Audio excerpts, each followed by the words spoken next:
Na swali naulizana, ni vizuri nikuulize sasa kupata kwingine kuuliza. Kuna kwa ni CCTV pale madam.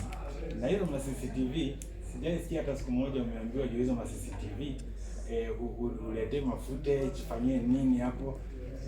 So kwa ukikaa tu wakati mwingine kwa sababu iko kwa uwezo wako ni vizuri unaweza toa order hata kwa IG ama nani. Kuna CCTV mingi sana pale na wananchi wamelipia ushuru mingi sana, pesa mingi kuziweka kwa hiyo roundabout. Sasa Ringtone, nianza kwenda hivyo. Alaya katika barua mrefu. Mimi nimesema tu. Ofisi yangu waseme sasa nimeanza kuwa investigator. Okay. Sasa unaona hawa? Okay. Ndio watu. Mimi sijasoma sana, nimesema tu kama Mkenya. Soma hata sio ja. So long as you have that wisdom na ya kuangalia na ya kujua ni nini inaendelea.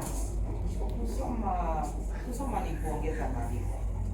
Yes. Sawa madam. Yes.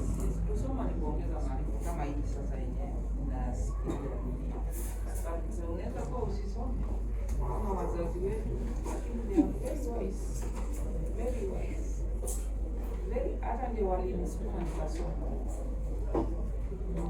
Sawa.